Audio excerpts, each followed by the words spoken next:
رمضان مہربان رمضان مہربان رمضان مہربان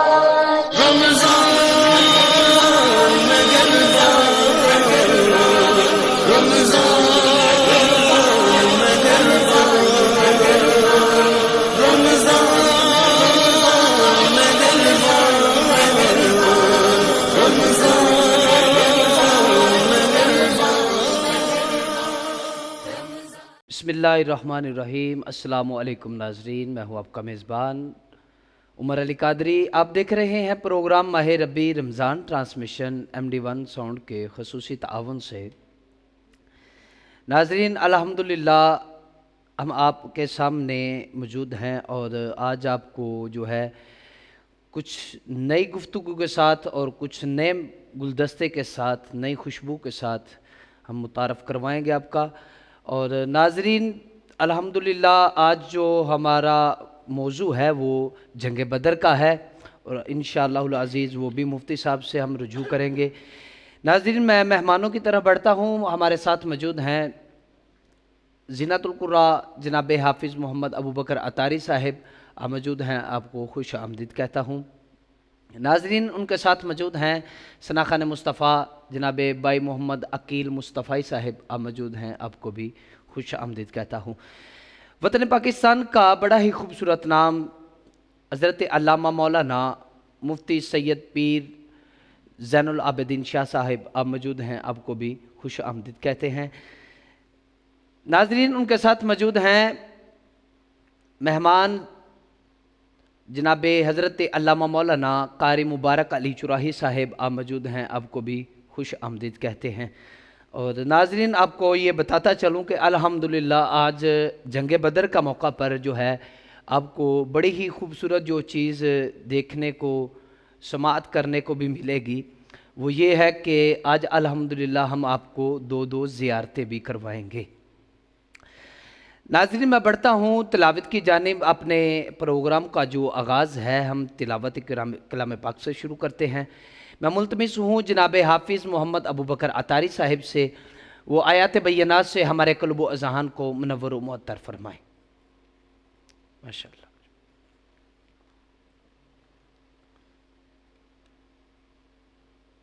اعوذ باللہ من الشیطان الرجیم۔ سبحان اللہ سبحان اللہ سبحان اللہ سبحان اللہ۔ بسم اللہ الرحمن الرحیم۔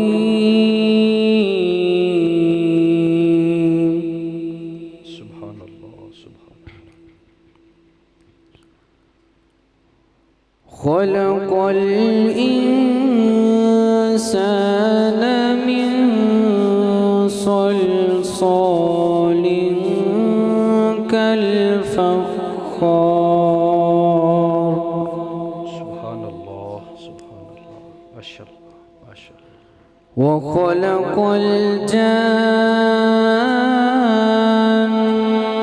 من مارج من نار۔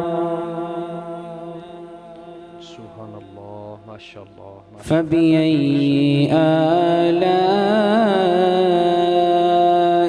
ربكما تكذبان؟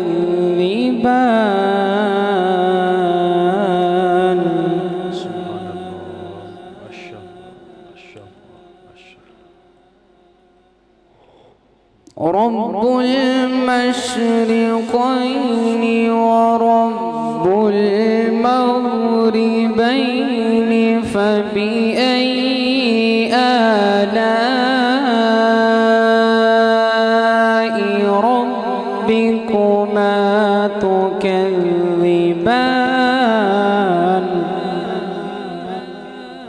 سبحان اللہ سبحان اللہ۔ مرج البحرين يلتقيان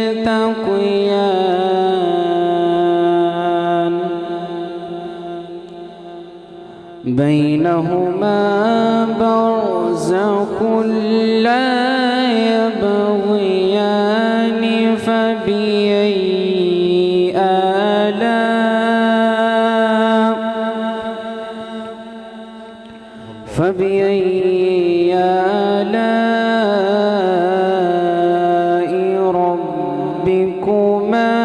تكذبان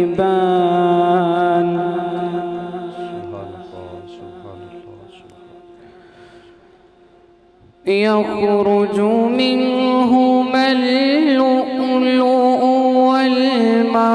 والمرجان فبأي آلاء ربكما تكذبان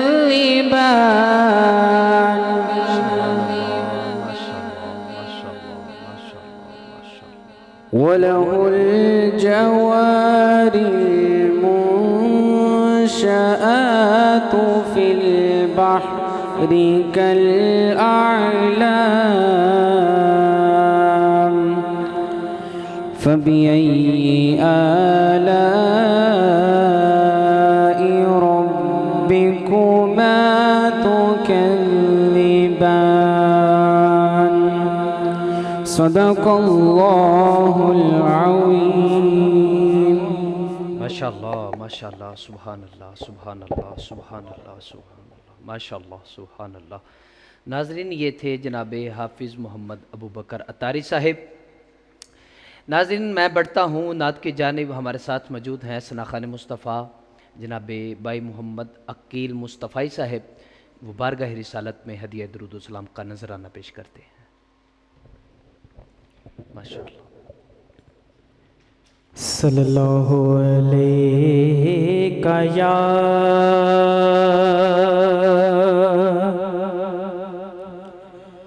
یا رسول اللہ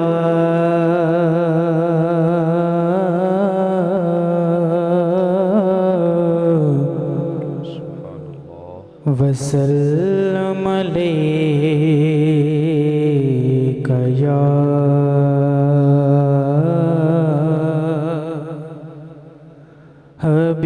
حبیب اللہ۔ سبحان اللہ ماشاءاللہ ماشاءاللہ۔ اللہ اللہ اللہ اللہ اللہ اللہ اللہ اللہ اللہ اللہ اللہ اللہ اللہ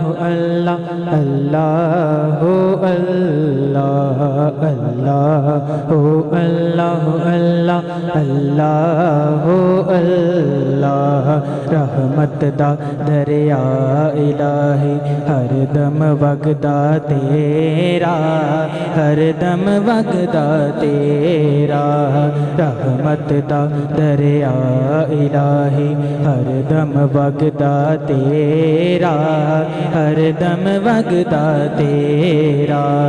جے ایک قطرہ بچے مینو، جے ایک قطرہ بچے مینو کم بن جاندا میرا۔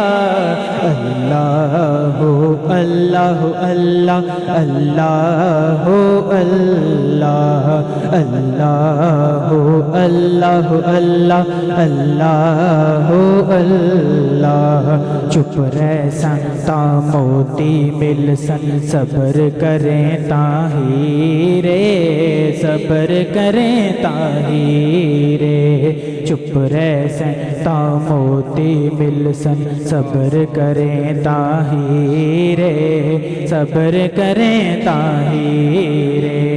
پاگل وانگو رولا پاویں، پاگل وانگو رولا پاویں، نہ موتی نہ ہیرے۔ اللہ اللہ اللہ اللہ اللہ اللہ اللہ اللہ اللہ اللہ اللہ اللہ اللہ ہس ہس جنہ قدر نہ میرا، صاحب نو وڈیاں، صاحب نو وڈیاں، ہس ہس جنہ قدر نہ میرا، صاحب نو وڈیاں، صاحب نو وڈیاں۔ میں گلیاں دا روڑا کوڑا، میں گلیاں دا روڑا کوڑا محل چڑھایا سایاں اللہ ہو اللہ اللہ اللہ ہو اللہ اللہ ہو اللہ اللہ اللہ ہو اللہ میں نیواں میرا مرشد اونچا میں نیواں میرا مرشد اونچا میں نیواں میرا مرشد اونچا میں نیواں میرا مرشد اونچا میں نیواں میرا مرشد اونچا میں نیواں میرا مرشد اونچا گل لا کے کوچے کملیاں نو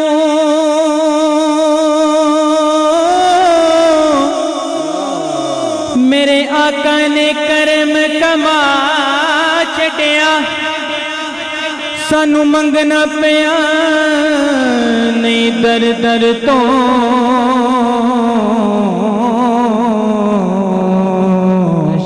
بے شک ایسا خیر سخی نے پا چھڈیا کیویں پلا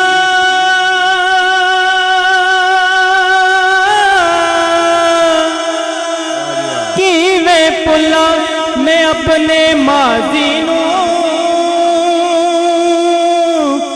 سی جان دا کون کمینے نو ایک سونیا تیری نسبت نے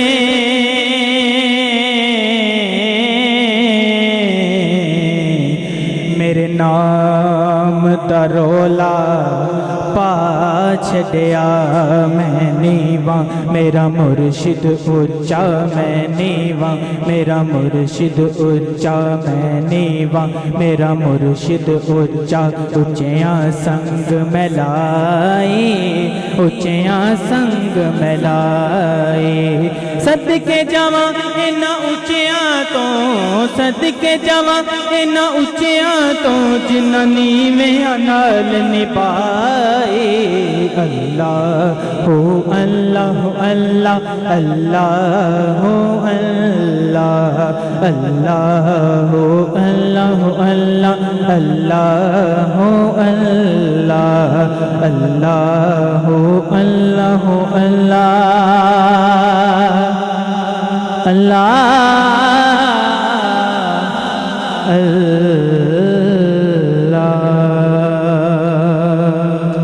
اللہ ماشاءاللہ سبحان اللہ سبحان اللہ سبحان اللہ سبحان اللہ۔ ناظرین یہ تھے جناب بھائی محمد عقیل مصطفی صاحب۔ کہاں مریں گے ابو جہل و عتبہ و شیبہ، کہاں مریں گے ابو جہل و عتبہ و شیبہ، کہ جنگ بدر کا نقشہ حضور جانتے ہیں، کہ جنگ بدر کا نقشہ حضور جانتے ہیں۔ ناظرین میں یہاں پر لیتا ہوں ایک چھوٹی سی بریک کے بعد دوبارہ حاضر ہوتے ہیں۔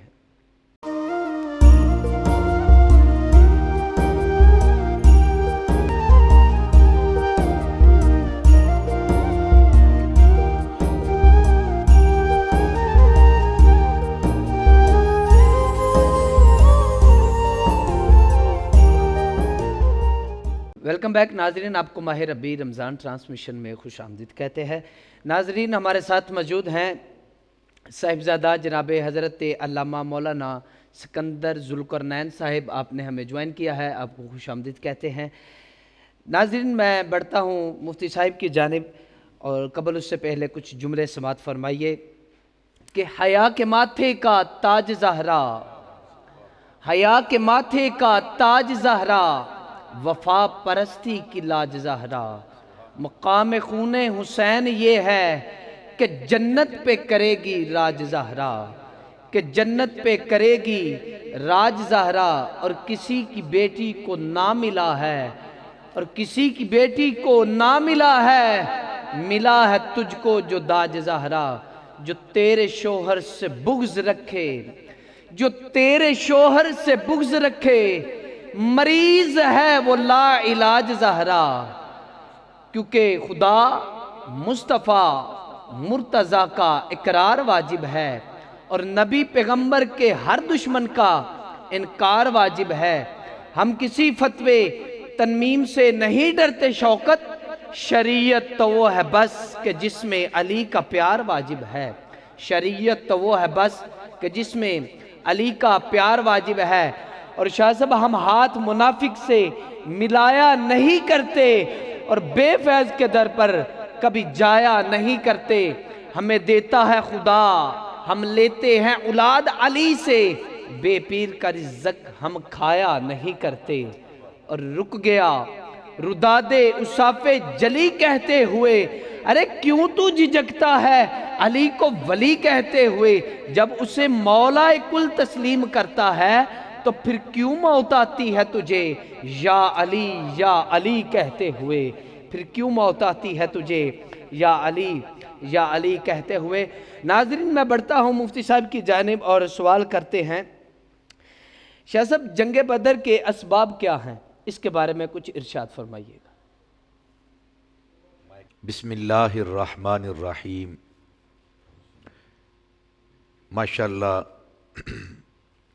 جس خوبصورتی کے ساتھ آپ احباب ماہ ربی رمضان ٹرانسمیشن کر رہے ہیں، خلاق لم یزل آپ کی ان ارادتوں، چاہتوں اور آپ کے اس پیار کو اپنی بارگاہ ذوالجلال میں شرف قبولیت عطا فرمائے۔ ہمارے جتنے مہمانان گرامی ہیں، ہمارے میزبان تمام احباب کا میں تہہ دل سے ممنون ہوں، متشکر ہوں اور دعاگو ہوں کہ خلاق لم یزل ان عظیم لمحات کے توسل اور تصدق سے آپ کی یہ ارادتیں اپنی بارگاہ عالی شان میں مستجاب فرمائے اور شرف قبولیت عطا فرمائے۔ جنگ بدر کے اسباب سے قبل میں اپنے ناظرین سے گزارش کرتا ہوں کہ وہ اس بات کی طرف بھی توجہ فرمائیں کہ اسلام کے معنی سلامتی کے ہیں۔ اسلام یہ ہرگز نہیں چاہتا، مسلمان ہرگز یہ گوارا نہیں کرتا، امام الانبیاء صلی اللہ علیہ وآلہ وسلم کی یہ تعلیمات نہیں ہے، رب ذوالجلال کا یہ حکم نہیں ہے کہ کسی جان کو بلا وجہ ضائع کیا جائے اور قتل و غارت کی جائے۔ چونکہ اسلام سلامتی والا دین ہے، امن والا دین ہے، آشتی والا دین ہے، پیار بانٹنے والا دین ہے اور پیار پہ یقین رکھنے والا یہ دین ہے۔ دین اسلام کے اندر وسعت ہے، تنگی نہیں ہے۔ دین اسلام حفاظت کا نام ہے، دین اسلام عافیت کا نام ہے، دین اسلام آشتی کا نام ہے، دین اسلام محبتوں کا نام ہے۔ تو کریم آقا صلی اللہ علیہ وآلہ وسلم نے ہمیشہ محبتیں بانٹی ہیں۔ قتل و غارت، دنگا فساد، خون ریزی کو اسلام پسند نہیں کرتا۔ چونکہ اسلام سلامتی کا نام ہے تو اس لیے ضروری ہے کہ میں آپ احباب کی چند لفظوں کے اندر اس بات کی طرف بھی توجہ دلا دوں کہ بالخصوص اسلام بنیادی طور پر مال، جان، عزت و آبرو اور آزادی دین کی حفاظت کرتا ہے اور اسی کی تلقین کرتا ہے، اور اس کے بارے میں ہمیں بہت سارے احکامات ارشاد فرماتا ہے۔ اگر کوئی شخص کسی کا مال چراتا ہے، قرآن نے اس کی سزا بیان کی ہے، السارق والسارقۃ فاقطعوا ایدیہما، چور یا چورنی اگر کسی کا مال لوٹتے ہیں، چوری کرتے ہیں تو ان کا ہاتھ کاٹ دیا جائے۔ اسلام جان کا محافظ ہے۔ اگر کوئی شخص ایک جان کو بچاتا ہے تو پوری کائنات کی انسانیت کی جانوں کو بچانے کے مترادف ہے۔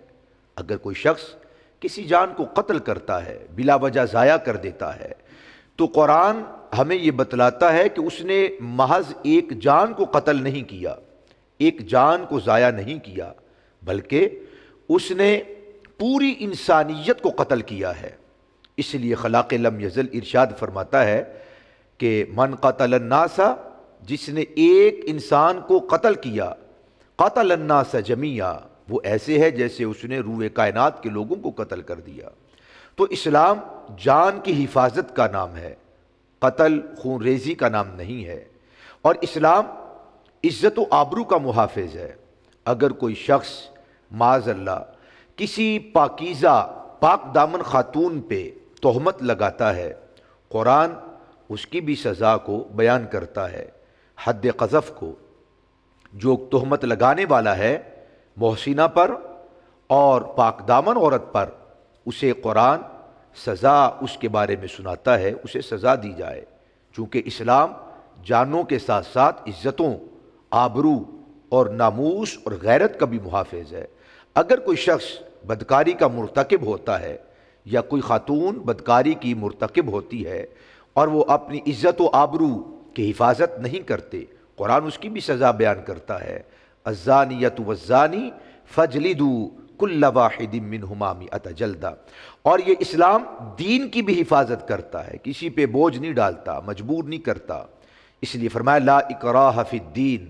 ان تمام آیات طیبات سے اور اس ساری گفتگو سے پتہ چلتا ہے کہ اسلام حفاظت کا نام اور محافظت کا نام ہے، سلامتی کا نام ہے، آشتی کا نام ہے، پیار کا نام ہے۔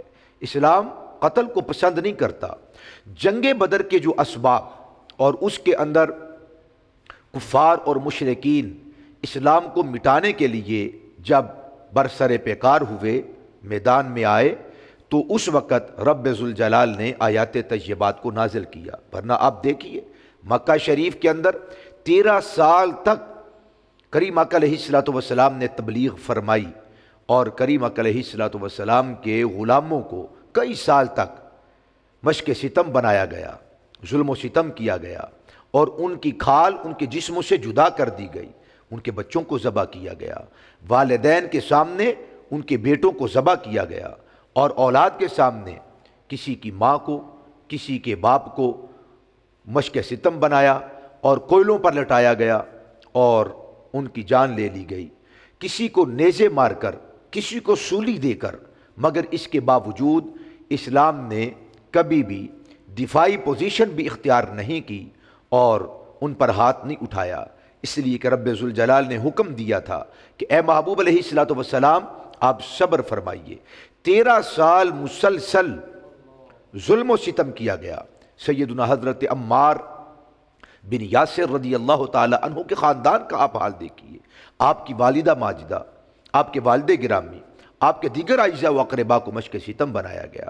حضرت بلال حبشی کو آپ دیکھیے، حضرت صہیب رومی کو آپ دیکھیے، کتنے اصحاب تھے کہ جن کو معذور کر دیا گیا، لیکن کبھی بھی دفاعی طور پر بھی ان پر ہاتھ نہیں اٹھایا گیا اور بدلہ نہیں لیا گیا۔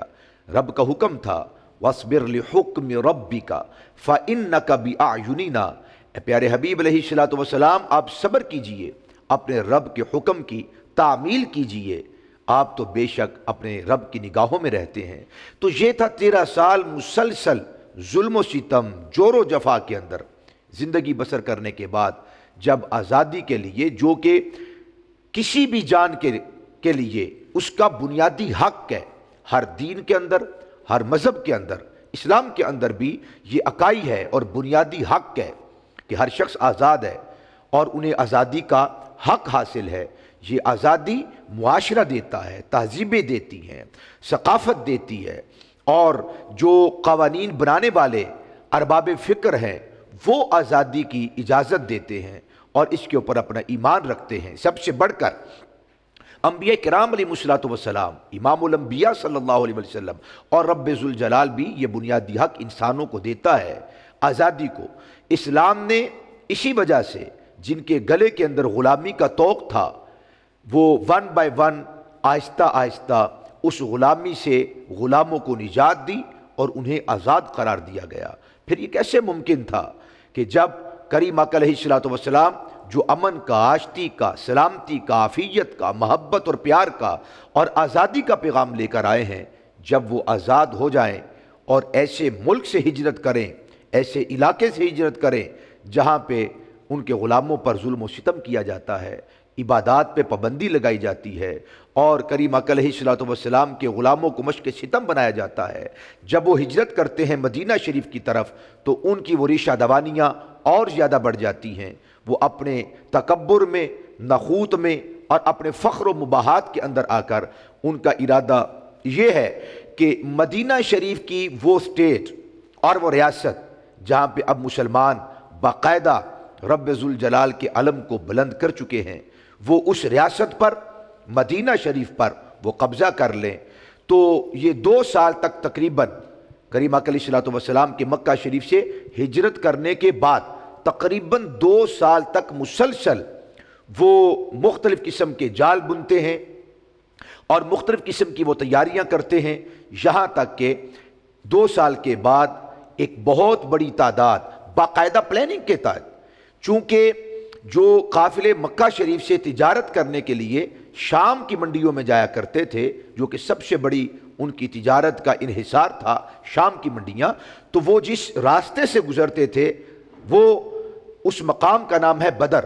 یہ ایک گاؤں کا نام ہے، اور بڑا خوشحال یہ قبیلہ تھا اور یہ بڑا خوشحال یہ گاؤں تھا۔ تو یہاں سے گزر کر اس سڑک کو استعمال کر کے، اس شارے کو استعمال کر کے وہ شام کے اندر جایا کرتے تھے اور واپس آیا کرتے تھے۔ یہ ان کے لیے بالکل ایک مختصر راستہ تھا اور یہ ان کا شارٹ کٹ تھا شام پہنچنے کے لیے، اور خوش نصیبی یہ اور خوش بختی یہ کہ یہ جو گاؤں ہے جس کا نام بدر ہے، یہ مدینہ شریف کی حدود اور مدینہ شریف کی ریاست کے اندر آتا تھا، اور وہ لوگ یہ چاہتے تھے کہ چونکہ ہم یہاں سے گزر کر جاتے ہیں، آج تو مسلمان کمزور ہیں لیکن کل کو جب یہ طاقتور ہو جائیں گے تو پھر یہ ہمیں یہاں سے گزرنے نہیں دیں گے۔ انہوں نے یہ سمجھا کہ ہم اگر مدینہ شریف پہ حملہ کرتے ہیں، قابض ہو جاتے ہیں، تو یہ شارے اور یہ راستہ، یہ سڑک بھی ہمارے قبضے میں ہوگی، ہم جس طرح چاہیں گے جب چاہیں گے بغیر روک ٹوک کے اس سڑک کو استعمال کریں گے اور شام کی منڈیوں میں اپنا مال لے جائیں گے اور وہاں سے ہم منافع لے کر آئیں گے اور مضبوط سے مضبوط تر ہوتے چلے جائیں گے۔ تو اس سوچ کی بنا پر مکہ شریف کے اندر جب یہ لشکر، یہ قافلہ تیار کیا گیا تو باقاعدہ یہ اس کے اندر ذہن سازی کی گئی کہ اس سے جو ہمیں منافع ملے گا، کوئی شخص وہ منافع گھر لے کر نہیں جائے گا، بلکہ اس سارے منافع کو، اس سارے مال کو، اس دولت کو مدینہ شریف کی ریاست کو مٹانے کے لیے اور دین اسلام کو معاذ اللہ ان کے خیال اور سوچ کے مطابق اس کو پیوند خاک کرنے کے لیے استعمال کیا جائے، اور پورا مکہ شریف اور ارد گرد قبائل، یہ پورا عرب مل کر مسلمانوں کو معاذ اللہ نیست و نابود کرے۔ اس پر اتفاق ہوا، یہاں تک کہ خواتین نے اپنے زیورات بھی اس قافلے کے اندر شامل کیے کہ آپ اس کے ذریعے سے تجارت کریں اور خوب سے خوب تر منافع آپ لے کر آئیں۔ بلکہ یہاں پر ایک حوالہ بھی عرض کر دوں، ایک خاتون جس کا شوہر فوت ہو چکا تھا، بچے اس کے یتیم تھے اور چھوٹے تھے، اور وہ جب بندہ فوت ہوا تو اس کے پاس شراب کے 2 مٹکے تھے جو اس شخص کا کل اثاثہ تھا اور ان یتیم بچوں کی وراثت تھی۔ وہ خاتون اسلام کو مٹانے کے لیے، اور تو اس کے پاس کچھ نہیں تھا، نہ مال، نہ دولت، نہ پراپرٹی، نہ جائیداد، نہ کوئی زیورات، محض یہ 2 شراب کے مٹکے تھے۔ وہ اسلام کو مٹانے کے لیے اپنے شراب کے وہ 2 مٹکے اور یتیم بچوں کا وہ کل اثاثہ لے کر وہ ابو سفیان جو بعد میں اسلام لے کر آئے، اور ابو جہل جو کہ اس جنگ بدر کے اندر وہ واصل جہنم ہوا، اپنا کل مال لے کر وہ ان سرداران قریش کے پاس آئی اور یہ اس کے اندر شامل کیا اس قافلے کے اندر تاکہ اسلام کو مٹایا جا سکے۔ یہ قافلہ جب شام گیا اور شام میں خوب منافع کما کر دوبارہ اسی شارے کو اور دوبارہ اسی شاہراہ کو اور اسی سڑک کو استعمال کرنا چاہتا تھا، ادھر اللہ کے حبیب علیہ السلام یقیناً جو کل کائنات کا علم رکھتے ہیں، رب ذوالجلال نے ان کو ہماری دھڑکنے والے دلوں کی دھڑکن کا بھی علم عطا فرمایا ہے۔ ہمارے ذہن و افکار میں وہ سوالات ابھی جنم نہیں لیتے کہ اللہ کے حبیب علیہ السلام ان سوالات کو بھی جانتے ہیں اور ان کے جوابات کو بھی جانتے ہیں۔ کیا کہیے ان کے علم کے بارے میں کہ جو مخلوق کو بھی جانتے ہیں اور خالق جو سب سے بڑا غیب، سب سے بڑا راز ہے، وہ اس کے بھی جاننے والے اور اس کے بھی واقف اور اس کے بھی عارف ہیں۔ اللہ کے حبیب علیہ السلام نے اپنے غلاموں کو ساتھ لیا اور مشورہ کیا، ہم یہ اشارہ کبھی بھی استعمال نہیں کرنے دیں گے، بالخصوص دین کو مٹانے کے لیے، کہ ہم کہتے ہیں کہ اللہ ایک ہے، وحدہ لا شریک ہے، ہم ان کو ہزاروں، لاکھوں اور لا تعداد بتوں کے آگے سے ان کی جبین نیاز کو اٹھا کر ایک وحدہ لا شریک کے حضور جھکاتے ہیں۔ ہم ان کی نگہبانی کرنا چاہتے ہیں، ہم ان کو بچانا چاہتے ہیں، ہم اللہ کا قرب دلانا چاہتے ہیں۔ رب کائنات ان کو اپنا محبوب بنا لے۔ اگر یہ اسلام لے کر آئیں، ہم ان کے لیے اتنی تگ و دو، اتنی محنت کرتے ہیں، اور یہ اسلام ہی کو مٹانے کے در پہ ہیں، تو کریم اکرم علیہ الصلوۃ والسلام اپنے غلاموں کو لے کر اس قافلے کو روکنے کے لیے تشریف لے کر آئے۔ اللہ کے حبیب علیہ الصلوۃ والسلام تو اس کے بعد والے بھی حالات جانتے تھے، لیکن ادھر ابو سفیان رضی اللہ تعالی عنہ جو بعد میں اسلام لے آئے، اس وقت تک مسلمان نہیں ہوئے تھے، وہ بھانپ گئے، اور بڑے زیرک اور بڑے لائق آدمی تھے۔ انہوں نے ایک لمبا روٹ لیا اور اس شاہراہ کو واپسی پر استعمال نہ کیا۔ وہ طویل سفر کرتے ہوئے مکہ شریف پہنچنا چاہتے تھے۔ اپنا ایک ایلچی اور ایک قاصد بھیجا، جس نے اپنی اونٹنی کے ہونٹ کاٹ دیے، ناک کاٹ دی، کان کاٹ دیے، ہاتھ میں ایک سرخ رنگ کا رومال لے کر واویلا کرتا ہوا، شور مچاتا ہوا وہ کفار کو تیار کرنے لگا۔ تو کفار نے یہ سمجھا کہ مسلمانوں نے ہمارے اس لدے ہوئے اور منافع سے بھرپور اس قافلے پر دھاوا بول دیا ہے۔ ادھر جتنے بھی پیچھے ابو جہل، عتبہ، شیبہ، ولید بن عتبہ، یہ لوگ بڑے بڑے جو سرداران تھے، امیہ بن خلف بھی اس کے اندر شامل تھا، انہوں نے مشورہ کیا کہ ہم اس قافلے کی حفاظت کرتے ہیں۔ جب قافلے کی حفاظت کی غرض سے وہاں سے نکلے، اس کے اندر عورتیں بھی تھیں، جوان بھی تھے، بوڑھے بھی تھے، بچے بھی اس کے اندر شامل تھے۔ جب یہ لوگ وہاں سے نکلے، راستے کے اندر انہیں یہ اطلاع ملی کہ ہمارا قافلہ محفوظ ہے اور کسی قسم کا کوئی نقصان نہیں ہوا۔ کچھ لوگوں کا خیال یہ ہوا کہ واپس چلے جائیں، مگر ابو جہل، عتبہ، شیبہ اور ولید اور امیہ یہ لوگ اس بات پر راضی نہ ہوئے، اور انہوں نے یہ مناسب سمجھا کہ مسلمانوں کے ساتھ مقابلہ کیا جائے۔ ہم بڑی تعداد کے اندر ہیں اور وہ قسم پرسی کے عالم میں ہیں، اور ادھر حالت کیا تھی؟ 2 گھوڑے تھے، 70 اونٹ تھے، 313 صحاب رسول تھے، اور وہاں سے یہ سفر چلتا ہے بدر کے اندر، اور ادھر 1000 کے قریب جو اسلحہ کے ساتھ لیس تھے اسلام کو مٹانے کے لیے، اور کریم اکرم علیہ الصلوۃ والسلام کے غلاموں کو ان کا خیال یہ تھا ہم جائیں گے اور رسیوں کے اندر ان کو باندھ کر اپنے ساتھ لے آئیں گے۔ لیکن ہوا کیا کہ رب ذوالجلال نے مسلمانوں کو فتح عطا فرمائی، نصرت عطا فرمائی، کامیابی عطا فرمائی، اور اس جنگ کو، اس غزوہ کو اور اس دن کو یوم الفرقان قرار دیا گیا، جس نے فرق کر دیا کہ رب ذوالجلال اہل ایمان کے ساتھ تھا، اہل ایمان کے ساتھ ہے، اور اہل ایمان کے ساتھ رہے گا اگر وہ ایمان پر قائم رہیں گے، توکل کریں گے، رب کی ذات پہ بھروسہ کریں گے، امام الانبیاء صلی اللہ علیہ وسلم کی اقتداء کریں گے، اور حضور کو اپنا مرشد و ہادی دل و جان سے مانیں گے، تو رب ذوالجلال کبھی تنہا نہیں چھوڑے گا۔ اور خود فرماتا ہے وَأَنْتُمُ الْأَعْلَوْنَ إِن كُنتُم مُؤْمِنِينَ، تم غالب رہو گے اگر تم ایمان والے ہو۔ تو رب ذوالجلال ہمیں وہ ایمان کی کیفیات عطا فرمائے، ہمیں وہ ایمان کی لذات عطا فرمائے، اور ایمان کی وہ واردات ہمارے قلوب و اذہان پر نازل فرمائے اور وارد فرمائے کہ جو رب ذوالجلال نے اصحاب رسول کو وہ عطا فرمائی تھی نعمتیں، خلاق لم یزل ہمیں ان نعمتوں سے سرفراز فرمائے۔ ماشاء اللہ، سبحان اللہ، سبحان اللہ، ماشاء اللہ، سبحان اللہ۔ ناظرین، بڑے ہی خوبصورت انداز میں مفتی صاحب نے جو ہے وہ جنگ بدر کے موقع پر جو معاملات ہوئے ان کے بارے میں بتایا۔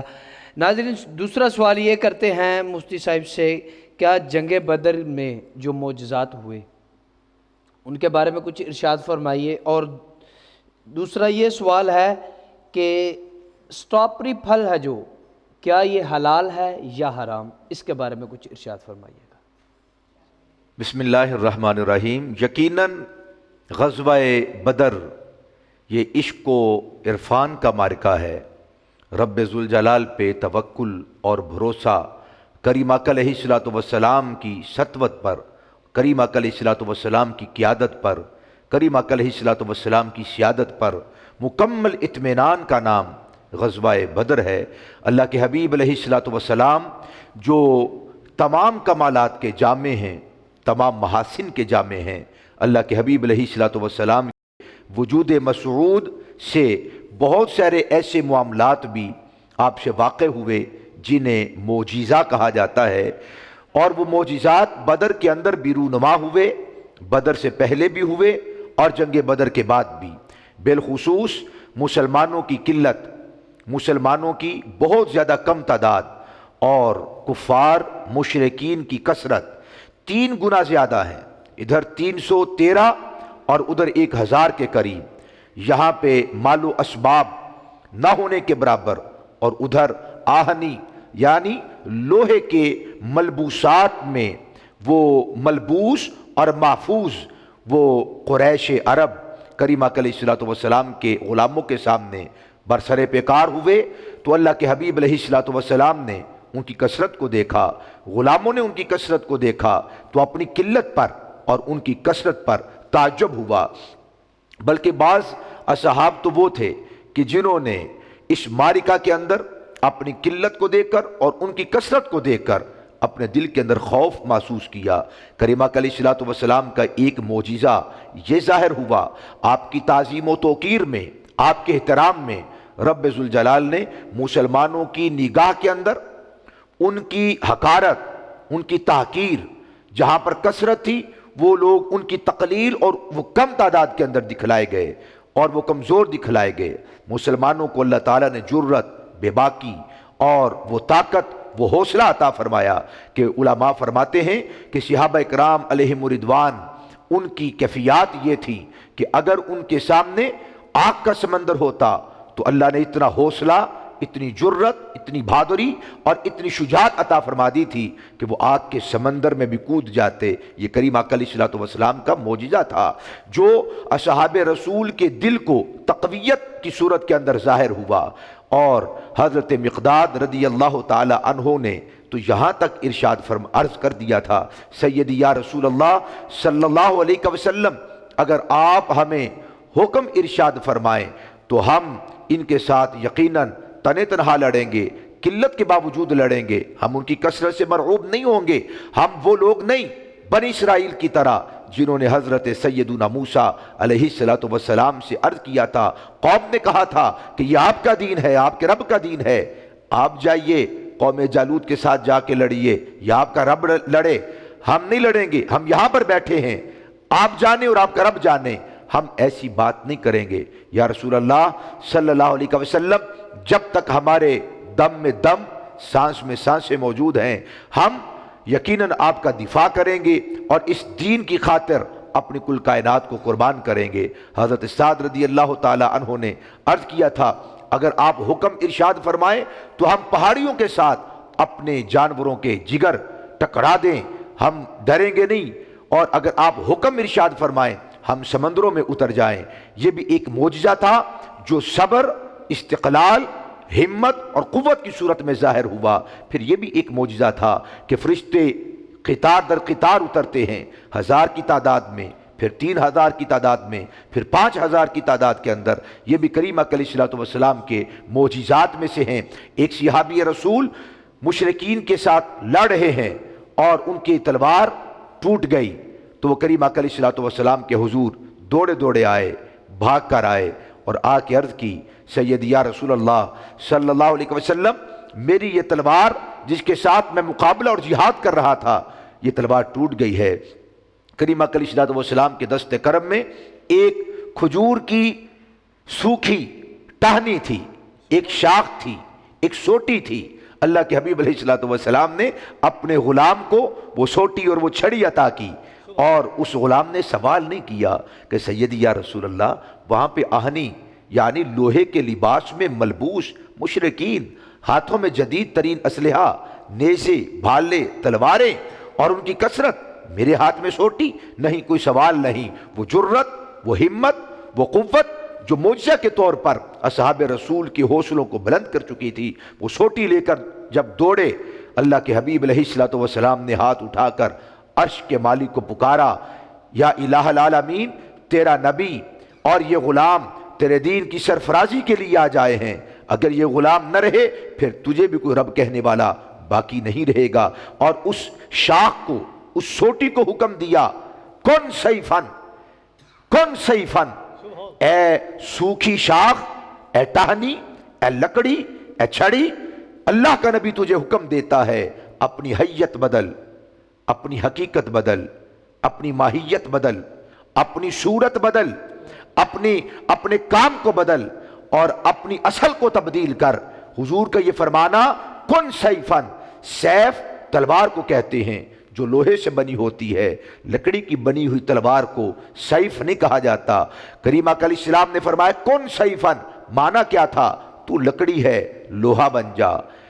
معنی کیا تھا؟ تو ایک سوٹی، ایک شاخ ہے، اللہ کا نبی تجھے حکم دیتا ہے تلوار بن جا۔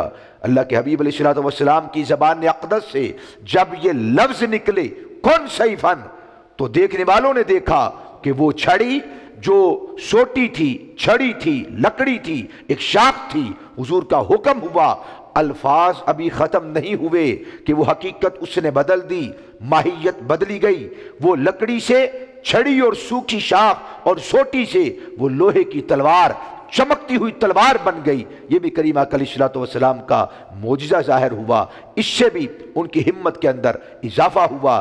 پھر آپ نے جو پہلے شعر پڑھا تھا دوران گفتگو کہ اللہ کے حبیب علیہ السلام کو یہ بھی رب ذوالجلال نے علم عطا فرمایا تھا کہ کون مرے گا، کہاں مرے گا، کب مرے گا، کس کے ہاتھوں مرے گا۔ سیدنا حضرت انس رضی اللہ تعالی عنہ فرماتے ہیں جب جنگ رک گئی، مشرکین واصل جہنم ہوئے اور ایک بہت بڑی تعداد بھاگ گئی، جتنے واصل جہنم ہوئے اتنے قیدی ہوئے اور پکڑے گئے۔ ہم نے ان کو مشکوں میں باندھ دیا تو ہم نے دیکھا کہ کون مرا ہے، کہاں پہ مرا ہے اور کس انداز میں مرا ہے۔ حضور نے جس کے بارے میں فرمایا تھا یہ چت لیٹا ہوگا، جس کے بارے میں فرمایا تھا کہ یہ اوندہ گرا ہوگا، جس کے بارے میں فرمایا تھا وہ بل کہ وہ اپنے پہلو کے بل لیٹا ہوگا، کہتے ہم نے جا کر دیکھا، خدا کی قسم جس کے بارے میں فرمایا تھا چت لیٹا ہوگا وہ چت مرا ہوا تھا، جس کے بارے میں فرمایا اوندے منہ مرا ہوگا، اوندے منہ مرا ہوا تھا۔ اور حضور نے رات اشارہ فرما دیا تھا اور لکیریں اور خط کھینچ دیے تھے، ہم نے دیکھا کوئی بال کے برابر بھی نہ آگے مرا تھا نہ پیچھے مرا تھا، حضور نے جہاں پہ فرمایا تھا وہیں پہ مرا ہوا تھا، وہیں پہ واصل جہنم ہوا تھا۔ یہ یوم الفرقان، یہ غزوہ عشق، یہ معرکہ حق و باطل، یہ ہمارے دلوں کو آج بھی تقویت دیتا ہے۔ رب ذوالجلال ہمیں وہ ایمان کی کیفیات نصیب فرمائے۔ آپ نے دوسرا سوال فرمایا تھا کہ اسٹرابری کے بارے میں، یقیناً یہ بہت اہم سوال ہے۔ بہت سارے لوگ پڑھے لکھے وہ بھی اس کے اوپر گفتگو کرتے ہوئے میں سمجھتا ہوں کہ اپنے غیر تہذیب یافتہ ہونے کا وہ ثبوت پیش کرتے ہیں۔ وہ سمجھتے ہیں کہ شاید یہ کوئی جہنم کا پھل ہے اور اس کا کھانا حرام ہے۔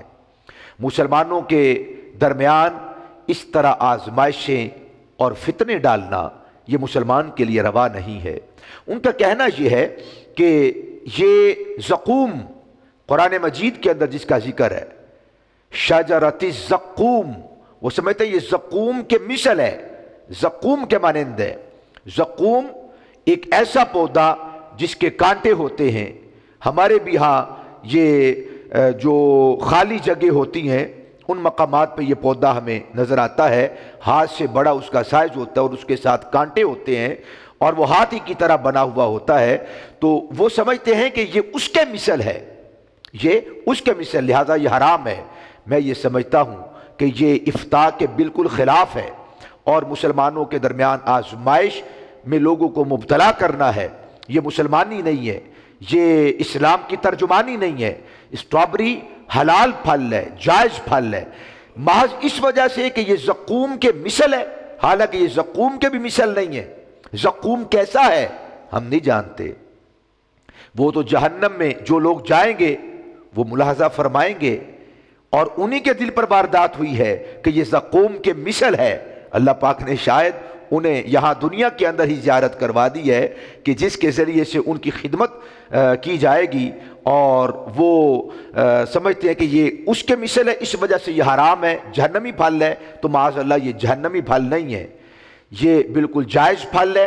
اور اسے زقوم جس جو مثل قرار دیا جاتا ہے، میں نے عرض کیا کہ یہاں پر بھی وہ ہمارے پاکستان کے اندر وہ پودا پایا جاتا ہے، اس کا دودھ بھی نکلتا ہے اور وہ کڑوا ہوتا ہے، حالانکہ وہ اس کا دودھ اگر کوئی استعمال کرتا ہے، جس طرح کہ اتباع اور حکما اپنی ادویات کے اندر اسے استعمال کرتے ہیں، وہ جو جس کو کہا جاتا ہے کہ یہ اس کے مثل ہے، وہ جو اصل ہے پودا، اس کا دودھ حرام نہیں ہے، اتباع استعمال کرتے رہے اور آج بھی کرتے ہیں اور کرتے رہیں گے، تو جس کے مثل کہا گیا وہ اصل وہ حرام نہیں ہے، تو یہ کیسے حرام ہو گیا؟ وہ بھی جائز ہے اور یہ بھی جائز ہے اور یہ حلال ہے، اور اسے زقوم کہنا یہ بھی زیادتی ہے اور بغیر کسی دلیل کے ہے، اور دین اور شریعت کے مسالے کے بالکل یہ خلاف ہے۔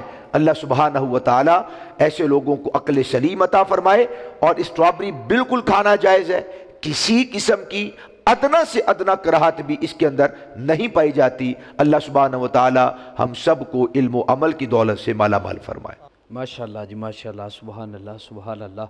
بڑے ہی خوبصورت انداز میں مفتی صاحب نے جو ہے وہ سوالات سمجھائے، اور جو روشنی ہے حضور کے معجزات پر وہ بھی ڈالی، اور پھل سٹاپری یقیناً کہ جیسے مفتی صاحب نے فرمایا کہ کچھ لوگ ایسے ہیں کم عقل جو ہیں وہ ایسی باتیں کر رہے ہیں، یہ تو پھل ہے، حلال ہے، اور اس کے اوپر کسی قسم کا بھی کوئی اعتراض نہیں ہے، یہ حلال ہے۔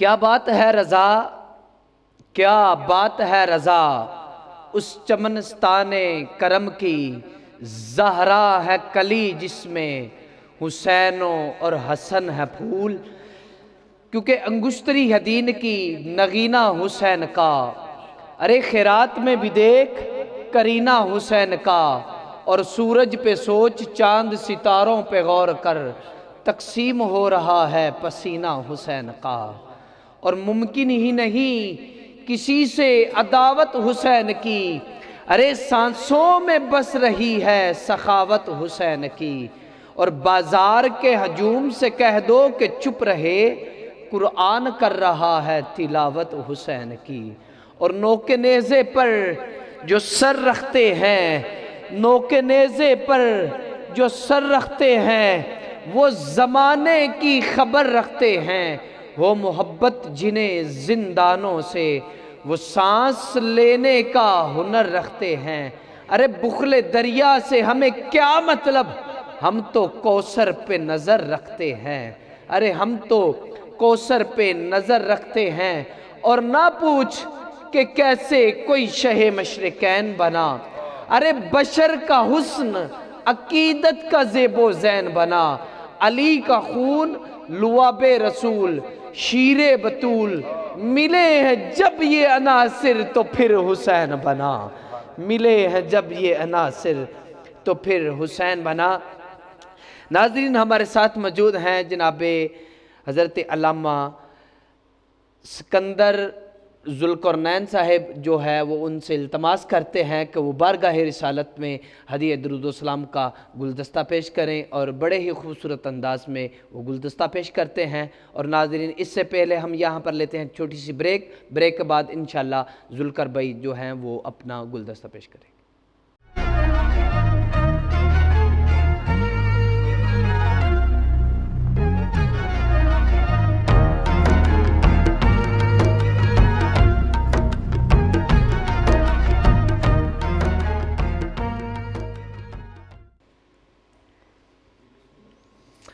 ویلکم بیک ناظرین، آپ کو ماہ ربی رمضان ٹرانسمیشن میں خوش آمدید کہتے ہیں۔ میں صاحبزادہ صاحب کی طرف بڑھتا ہوں، اور صاحبزادہ سکندر ذوالقرنین صاحب جو ہے وہ بارگاہ رسالت میں ہدیہ درود و سلام کا نذرانہ پیش کرتے ہیں۔ صلی اللہ علیہ یا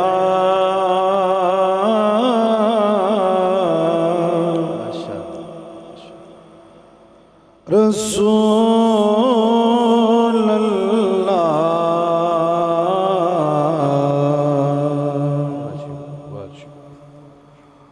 وسلم علیک یا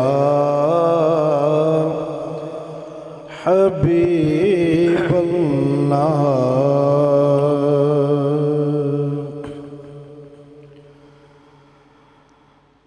ہم ہیں التجا والے، ہم ہیں التجا والے، آپ ہیں عطا والے، سبحان اللہ سبحان اللہ، ہم ہیں التجا والے، آپ ہیں عطا والے، بھیک کچھ عطا کرنا، بھیک کچھ عطا کرنا، اے میرے سخا والے، ہم ہیں التجا والے، مر تو جائیں گے لیکن غیر سے نہ مانگیں گے، کیا کہنے، مر تو جائیں گے لیکن غیر سے نہ مانگیں گے، کیونکہ آپ کے بھکاری ہیں، واہ جی واہ واہ واہ، بس آپ کے بھکاری ہیں، اور ہیں بڑی انا والے، آپ کے بھکاری ہیں، اور ہیں بڑی انا والے، اور ہم ہیں التجا والے، اور اے دنیا نہ چھیڑ ہم کو، اے دنیا نہ چھیڑ ہم کو، ہم ہیں مصطفیٰ والے، اے دنیا نہ چھیڑ ہم کو، ہم ہیں مصطفیٰ والے، سید الورا والے، شاہد و سرا والے، سید الورا والے، شاہد و سرا والے، ہم ہیں التجا والے، اور میں مریض طیبہ ہوں، مجھے اس گلی میں لے جاؤ، ہاں وہی گلی جس کے ذرے ہیں شفا والے، ہم ہیں التجا والے، اور آپ ہیں عطا والے، بھیک کچھ عطا کرنا، اے میرے سخا والے، آپ ہیں عطا والے۔ ماشاء اللہ سبحان اللہ سبحان اللہ سبحان اللہ۔ ناظرین، بڑے ہی خوبصورت انداز میں جناب صاحبزادہ سکندر ذوالقرنین صاحب نے اپنی حاضری پیش کی۔ آج لے ان کی پناہ آج مدد مانگ ان سے، آج لے ان کی پناہ، ارے آج مدد مانگ ان سے، کل نہ مانیں گے قیامت میں تو گر مان گیا۔ اور کہاں مریں گے ابو جہل و عتبہ و شیبہ، کہ جنگ بدر کا نقشہ حضور جانتے ہیں، کہ جنگ بدر کا نقشہ حضور جانتے ہیں۔ کعبے کی رونق اور کعبے کا منظر، اللہ اکبر اللہ اکبر اللہ اکبر۔ ناظرین، جو سٹارٹ پہ آپ کے ساتھ کچھ باتیں جو شیئر کی تھیں اور کچھ گوش گزار فرمائے تھے کہ ہم زیارت جو ہے وہ انشاءاللہ غلاف کعبہ کا کریں گے، اور میرے کریم آقا علیہ الصلوۃ والسلام کی قبر مبارک کا جو غلاف ہے اس کی بھی زیارت کرتے ہیں۔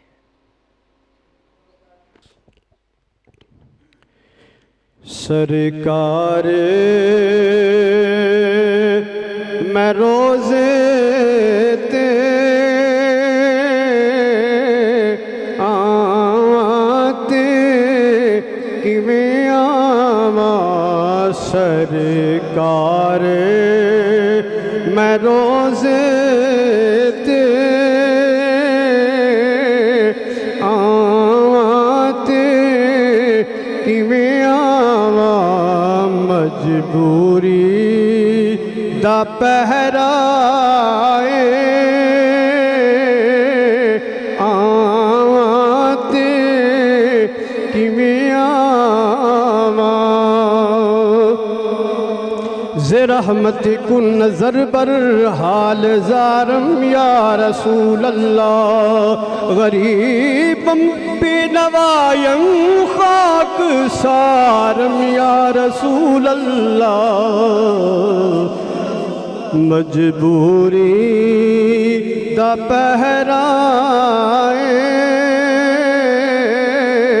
آتے کیویں آواں، یا رسول اللہ انظر حالنا، یا حبیب اللہ اسمع قاننا، اننی فی بحر غم مورک، خذ یدی سہل لنا اشکالنا، مجبوری دا پہرا آتے کیویں آواں، اے آسی چروکنی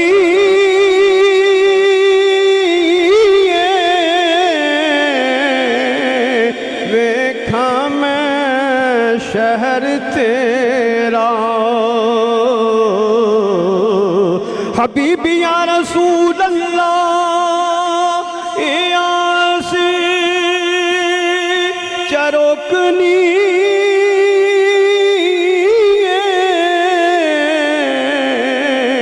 ویکھاں میں شہر تیرا،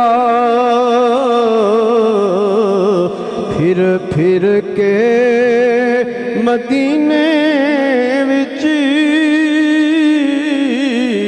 پھر کے مدینے وچ پیا صدقہ تیرا کھاواں، مجبوری دا پہرا آتے کیویں آواں، تیری آل دا منگدا میں، تیرے در دا سوالی میں، کری نظر کرم آقا، کری نظر کرم آقا،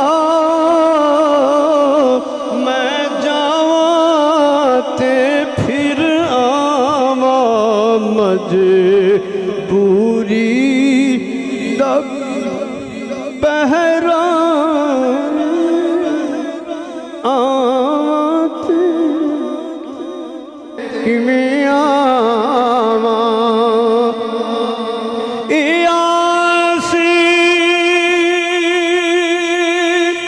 چروکنی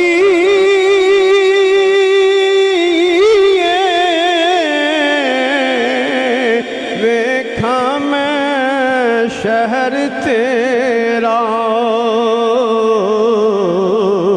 حبیبی یا رسول اللہ اے آسی چروکنی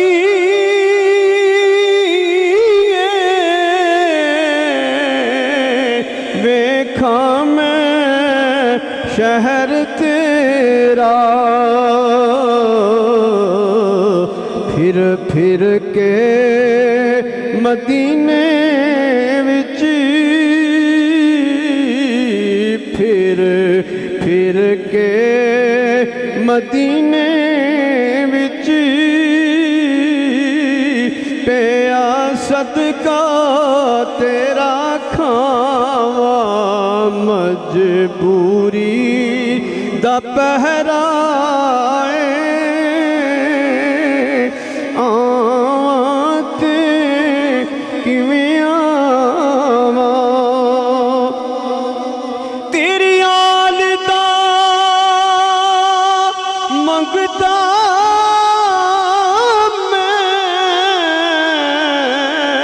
تیرے در دا سوالی میں کری نظر کرم آقا کری. ناظرین، ہم جو ہے وہ حضرت علامہ مولانا استاد العلماء استاد الحفاظ جناب قاری مبارک علی چراہی صاحب سے یہ پوچھتے ہیں کہ حضور یہ کس چیز کا غلاف ہے؟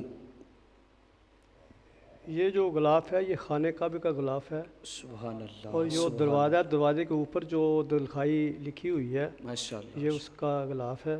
سبحان اللہ. اور جو حجر اسود اس کا جو کونا ہے آدھا ادھر آدھا دروازے وال، وہ یہ غلاف ہے. سبحان اللہ. سبحان اللہ. اور آپ جب چاہیں اللہ کے گھر جائیں اور جا کر آپ اللہ تعالیٰ ہم سب کو وہاں لے جائے، ہم اس کی زیارت کریں. یہ تقریباً 1 سال ہوا ہے میں نے منگوایا ہوا ہے. یہ میرے دوست ہیں، اس نے مجھے گفٹ دیا ہوا ہے.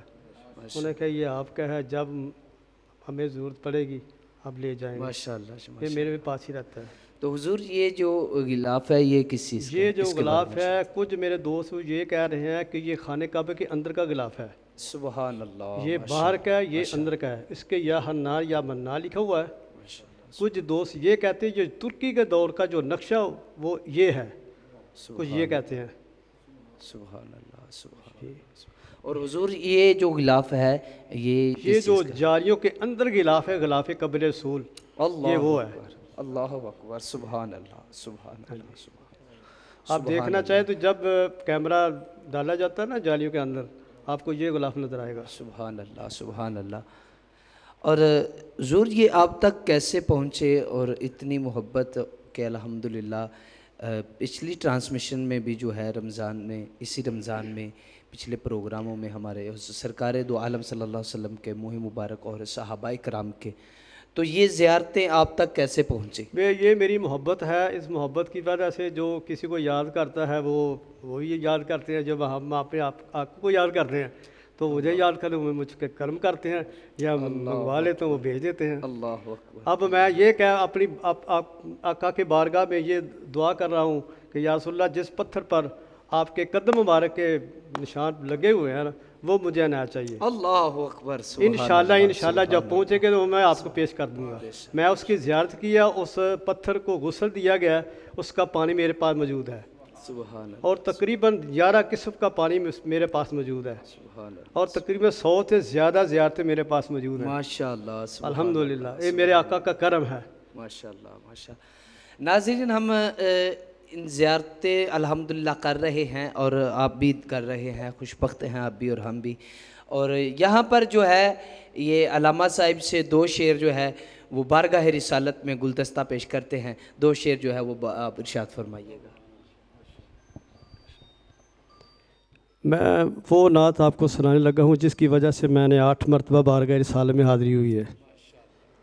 اور میں بارگاہ رسالے میں جب بھی پڑھتا ہوں اکیلا پڑھتا ہوں تو مجھے عجیب کیفیت طاری ہو جاتی ہے، اور جہاں میں پڑھتا ہوں وہ دوست یہی کہتے ہیں قاری صاحب آپ وہی سنائیں۔ میرے پیر و مرشد پیر سید محمد کبیر شاہ صاحب آپ جب مجھ سے سنا کرتے تو یہی کہتے تھے بس آپ بیٹا وہی پڑھیں، میں وہی آپ کو سنا دیتی ہے، 2 شعر سناتا ہوں۔ سرکار میں روزے تے آتے کیویں آواں، سرکار میں روزے تے آتے کیویں آواں، مجبوری دا پہرا آتے کیویں آواں، رحمت کن نظر بر حال زارم یا رسول اللہ، غریبم بے نوایم خاک سارم یا رسول اللہ، مجبوری دا پہرائے آتے کیویں آواں، یا رسول اللہ انظر حالنا، یا حبیب اللہ اسمع قاننا، اننی فی بحر غم مورک، خذ یدی سہل لنا اشکالنا، مجبوری دا پہرائے آتے کیویں آواں،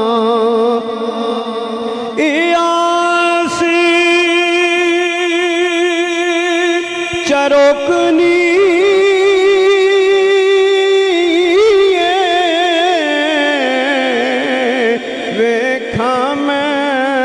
شہر تیرا،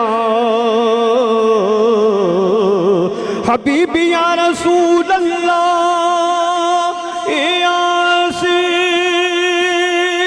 چروکنی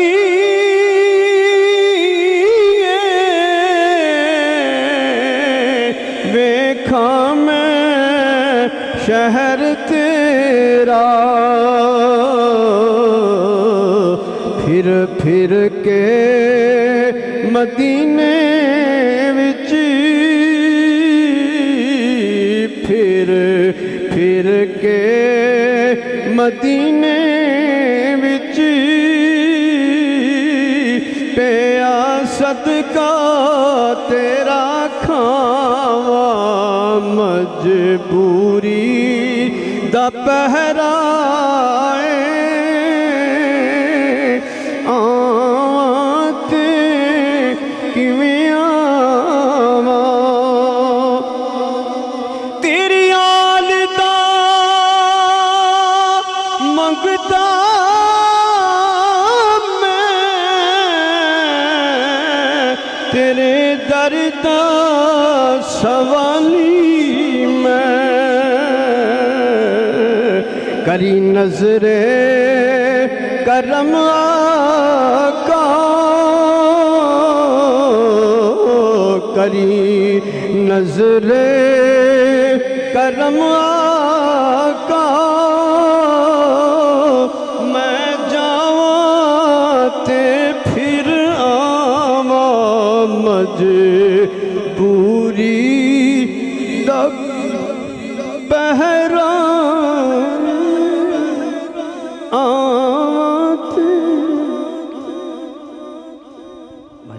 ماشاءاللہ، سبحان اللہ، سبحان اللہ۔ بگڑی ہوئی بنتی ہے ہر بات مدینے میں، غمخوار محمد کی ہے ایک ذات مدینے میں، آؤ بھی گناہ گارو پہنچو بھی مدینے میں، بٹتی ہے شفاعت کی خیرات مدینے میں۔ ناظرین، میں تمام رفقا کا ہمارے پاس تشریف لائے، بالخصوص جناب قاری مبارک علی چراہی صاحب، آپ کا مفتی صاحب کا، ثناخان غلام کا، ثناخان مصطفیٰ کا، اور دیگر جتنے مہمان ہمارے پاس تشریف لائے، MD1 ساؤنڈ کے ساتھ اپنے میزبان محمد عمر علی کو اجازت دیجیے، کل پھر انشاءاللہ دوبارہ حاضر ہوں گے۔ السلام علیکم ورحمۃ اللہ۔ رمضان مہربان، رمضان مہربان، رمضان مہربان، رمضان